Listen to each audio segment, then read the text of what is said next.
So, hello everyone, welcome back to another video. It's me Nani here, and today I'm going to share a story. It's a story time video. For many days, I have a thought of sharing a story of my 10th class because of our test result. I have this idea. So now I'm going to share it. सो मैं 10th में एक average average से बढ़कर इतनी तरी तक की student थी and I have too much fun my 10th class too much after that I don't have इतना फन मैंने कभी किया नहीं इसके बाद I have lot of friends and good teachers everything so मैंने उतना ही पढ़ा इतना एक एवरेज अच्छा पढ़ता है एंड और एंड में मैंने बहुत पढ़ा टोटली आई हैव सारे सैम्पल सॉल्व किए सारे पी वाई किए सब कुछ किया लिटरली मैथ में बहुत कुछ किया and after that all revision I have to go through my exam एंड मेरी सारी एग्जाम अच्छी है बाय द वे एंड बता देती हूँ मेरे दो एग्जाम एक एग्जाम पहला एग्जाम था इंग्लिश का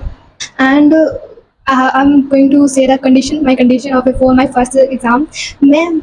रात भर सोई नहीं ठीक है रात भर नहीं सोई थी इंग्लिश एग्जाम के पहले और सुबह भी मुझे इतनी टेंशन थी मैं लिटरली अपने को रिकॉर्ड किया था मैंने 10th क्लास में मन करता मैं रिकॉर्ड करूँ तो मैंने रिकॉर्ड किया था अपने आप को एंड बोला था कि आई will do my best and everything पढ़ाने का मोटिवेशन घर का मोटिवेशन लेके मैं स्कूल गई मुझे लग रहा था मतलब मेरे दिमाग में इतना मोटिवेशन आ रहा था कि बस करना है कि बहुत बड़ा काम करने जा रही हूँ बस टू मच बड़ा वाला मोटिवेशन लेकर गई थी मैं एग्जाम सेंटर में एंड इट्स नॉर्मल कि मैं पहली बार कुछ अलग करने जा रही थी इट्स नॉर्मल इतना डरना हर एक बच्चे को हुआ और मैं सबको नहीं बोलती मुझे तो हुआ था भाई अलग ही मोटिवेशन बाकी मैं जब गई थी तो बहुत खुश होकर गई थी अलग ही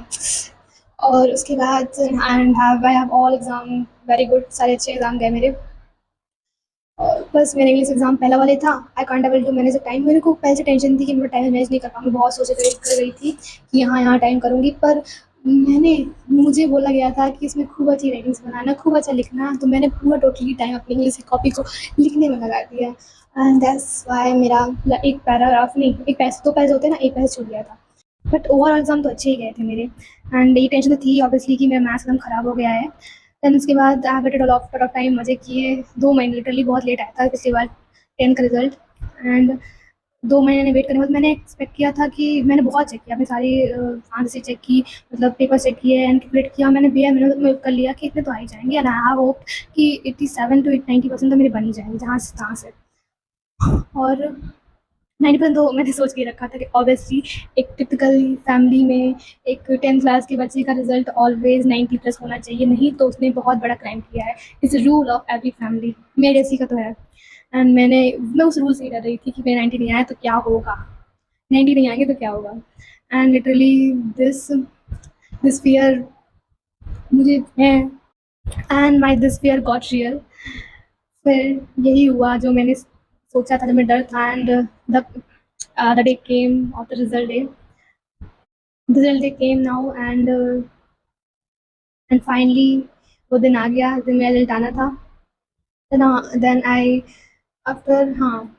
दोपहर तक आया रिजल्ट तो रिजल्ट ओपन किया and I was too excited and too curious कि मेरे कितने आएंगे एंड आई एम ऑलमोस्ट मैं बहुत कॉन्फिडेंस में थी कि मेरे आ ही जाएंगे 90 तक आ ही जाएंगे and I was very confident and then ये कॉन्फिडेंस कैसे मुझसे चला गया मतलब था तब भी कॉन्फिडेंस जब मैंने रिजल्ट अपना देखा then after watching my result 10 minute तक मैं I was not in believe कि ये मेरा रिजल्ट है मैंने 3 4 बार चेक किया उसको फिर चेक किया फिर मेरा नाम चेक किया फिर मेरी डेट मेरी सीट चेक की everything was mine and the result was mine and 10 minutes I was shocked to how this possible literally फिर मतलब मैं 10 मिनट शॉक होने के बाद मैंने रोना आई ऑलमोस्ट क्राइड मैं रोती रही मैं पूरा दिन रोई उस दिन से इस दुख में कि मेरे ऐसे कैसे आ गए और वो तो ठीक है मेरे इंग्लिश में इतने कम कैसे आ गए भाई कैसे कैसे कम आ गए मेरे इंग्लिश में आई वाज अनबिलीवेबल और मैथ्स में भी बहुत कम आ गए लिटरली मुझे लगा था कि चलो मैं अपने एग्जाम कैलकुलेट कर रही थी कि चलो मैंने गलती की होंगी कुछ करने की है लिटरली मैंने सबके स्टेप्स तो लिखे थे ना एटलीस्ट स्टेप मार्किंग देते ना वो भी नहीं दी थी literally cut cut cut cut that all मेरा पूरा मैथ्स का एग्जाम खराब हो गया उसने और मेरे इंग्लिश के एग्जाम में मेरे मार्क्स डक कर दिया ओवरऑल फिर उसके बाद the main thriller was there कि आफ्टर ऑल दिस कि मैंने मुझे तो दुख हो ही रहा है मुझे तो बहुत गंदा लग ही रहा है तो the main thing came is society and parents ये मेन थ्रिल तो आई गया सोसाइटी और पेरेंट्स का reaction of my parents was too मतलब अजीब था मुझे लगा नहीं कि ऐसा I don't expected my marks and reaction both was unexpected and I was क्या हालत थी भाई मेरी लिटरली कि मतलब पता नहीं क्यों लगता है कि मेरे 10th क्लास के मार्क्स मेरी लाइफ डिसाइड करते हैं, मैं डिसाइड करती हूँ, मेरा वर्थ डिसाइड करता है, सब कुछ डिसाइड करता है मेरे 10th का marks. If I have not got 90 plus then I have anything and I am not good student. My जितना भी मैंने एफर्ट्स दिए, zero, displacement overall is zero, and that was very hurting part of that time. And even my confidence, because of this I have lost my confidence literally, and it's too, मेरे पास ये भी confidence तब था कि मैं कम से कम reaching करा सकूँ, but after the reaction of my parents I was decide it was, मुझे लगा मैं ही गलत हूँ। मेरे अंदर ये पता नहीं क्यों है कि मुझे लगा मैं ही गलत हूँ, मेरे नंबर गलत है, मैंने गलत किया था। और लिटरली अगर वो हो सके कि मान लो कुछ गलती निकली नहीं, मेरी गलती होगी, ओवरऑल मैंने नहीं चेक कराई। एंड वो आज भी लगता था, मतलब काश करा लेती शायद कुछ हो जाता। लिटरली पता नहीं वो क्या था, मैंने सच में यार पता नहीं कैसे वो नंबर डिटेक्ट हो गया, मुझे तो नहीं पता। मैं तो इतना चेक किया एग्जाम्स के बाद, मैंने इतने उसको चेक किए कि सही होगा, कितना सही होगा, ओवरऑल कितना होगा। मैंने बेयर मिनिमम तक एक्सपेक्ट किया उस उन सब्जेक्ट में जो मैं गलत करके आई, और बाकी में तो अच्छा था। लिटरेचर में 90-95 एंड ऑल गुड। वैसे तो मैं बता दूँ मेरे 82% बने थे, एंड ओवरऑल जोड़ घटा कर जोड़ा घटाया और एक्सटर्नल मार्क्स जोड़े गए, तब जाके मेरे 85-86% बन रहे थे। एक्सटर्नल मार्क्स मतलब एक्सटर्नल सब्जेक्ट्स मिले ना, वो भी तो मैंने पढ़ के ही तो किया है ना। ओवरऑल तो मेरे 85-86 ही हुए ना परसेंट। एंड मैं फिर भी, अगर मेरे पेरेंट्स मुझे कुछ ना कहते या थोड़ा सपोर्ट मिल जाता तो मैं खुद तो फिर भी कहती कि मैंने अच्छा किया है, मेरा कॉन्फिडेंस ना कहता। एंड दैट वर्स्ट पार्ट, मैंने उसके बाद से ना इतना हेट कर दिया ना 10th क्लास एग्जाम्स को, इतना ज़्यादा हेट कर दिया मैंने कि इवन नाउ की 10th क्लास का एग्जाम होता है, कोई तब लेता है, मैं कहती हूँ मत लो भाई, मत करो, किसी को प्राउड मत फील करो, रहने दो, होना होगा हो जाएगा, we were best only. Even now मैं अभी सुनती हूँ केस ऐसे, इतने खतरनाक केस भाई, कि वो किसी को इतना ड्रामा दिया, इतना सुना है, वो हॉस्टल पहुंच गया। एक तो इतना उसके एग्जाम कराएंगे, उसके अगर तुम्हारे 90 नहीं आए तो एग्जाम दो, सब कुछ लिटरली क्या ही बोलूँ मैं। इवन नाउ आफ्टर दिस ट्रेमेंडस जो भी हुआ मेरे साथ, मैं अब एक्सपेक्ट नहीं करती, खुद से करती हूँ, जो मैं खुद करना चाहती हूँ वो करती हूँ। मैं नहीं चाहती किसी को प्राउड फील कराना, मैं नहीं एक्सपेक्ट करती कि मैं अपने पेरेंट्स को प्राउड फील कराऊँ। No, literally no. मैंने बहुत बार ट्राई किया, लिटरली मैंने एक में ट्राई किया ना, इवन इफ मैं जीती भी, मेरे नंबर अच्छे आए भी, I got 90 plus in 8 class, 7 classes, पर तभी मुझे ना सिर्फ कंपैरिजन मिला। एक तरह से लगा, ये नहीं कहा गया कि गुड तुमने अच्छा किया, प्राउड ऑफ यू, कुछ नहीं, बस अरे बार अच्छे कर लेना, उसके इतने आए, तुम मेरे 4 नंबर कहाँ से कम हो, 4% कहाँ से कम हो, 2 पॉइंट कहाँ से कम हो। एंड इतना ज़्यादा कंपैरिजन उसके इतने क्यों नहीं आया, तुम उसके ऐसे क्यों नहीं है, तुम किसका मतलब। मैंने छोड़ दिया है अपनी मोह माया प्राउड फील कराने की, and what I am want to do I will do it, and what I literally love मैं वही करूँगी। I want to not survive love. Academic pressure is literally इतना बेकार है कि उसकी वजह से मेंटल हेल्थ, हमारी फिजिकल हेल्थ सब खराब हो जाएगी। सब किया है,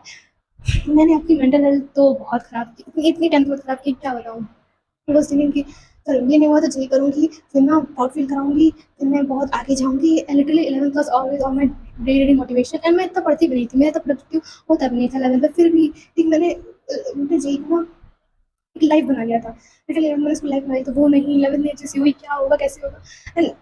नहीं है भाई, इतना कुछ सीरियस नहीं है लाइफ में, बस you have to give your best. मैं बस अब मैं उससे यही एक्सपेक्ट करती हूँ कि मैं भी ऐसा करूँ, इतना अच्छा करूँ कि मैं रोज़ करूँ, खुश भी रहूँ, और जो थोड़ा बहुत करूँ अपने लिए भी टाइम निकालूँ। लिटरली मैं अपना बेस्ट दूँ, और फिर एंड ऑफ द डे जब मैं एग्जाम दूँ, एग्जाम देकर आऊँ, एग्जाम से पहले मैं अपने बारे में सोचूँ तो बोलूँ कि हाँ, मैं रिजेक्ट नहीं कर रही, मैंने अपना बेस्ट दिया है, मैंने ऐसे पढ़ा, ऐसे किया, कोई गलती हुई तो मैंने इसको सही किया। लिटरली अब मैं यहाँ तक पहुँच गई हूँ, मैं प्राउड ऑफ यू कि मैंने उस फेज को पार कर लिया। मैं बस इतना खुश हूँ, और मेरा रिजल्ट जो भी होगा आई विल एक्सेप्ट इट। मुझे नहीं चाहिए किसी का judgement, and that comparison, and that वो चीज़ कि मैं बेस्ट बनूँ किसी और के लिए, वो चीज़ बहुत ज़्यादा यार मेंटली तोड़ देती है अंदर से। लिटरली सब कुछ तुम्हारे अंदर, तुम every student have their ability to do something. कोई किसी में अच्छा है, कोई किसी में अच्छा है, सब एक ही तरफ क्यों भागते हैं कि हम ये कर लें तो अच्छे हैं किसी नज़र में। लिटरली मैं अब एक्सपेक्ट करती हूँ कि मैं बस अच्छा करूँ आगे, भगवान जी प्लीज़, एंड थोड़ी सी हेल्प करते यार आप। और बस मुझे डर है अपने 12th का, लिटरली बहुत डर है जो अभी चल रहा है ना भाई, सीबीएसई का और नीट का जो कोलैबोरेशन चल रहा है ना, सॉरी एनटीए का, उससे बहुत डर लग रहा है मुझे कि सीबीएसई क्या करेगा अब नेक्स्ट। बस चाहती हूँ कि इस बार जो भी हुआ, जो भी गलत हुआ, वो फुली अगली बार ना हो। एंड लिटरली मेरे साथ ऐसा हुआ है ना, तो मैं क्या ही बोलूँ, मेरा तो जी भी नहीं हो पाएगा, लिटरली यही बर्बाद हो जाएगा। होपफुली वो बच्चों की लाइफ ना खराब करे, and CBSE improve themself and improve the checking method and everything, hope so. Then तो मैं यही कहूँगी कि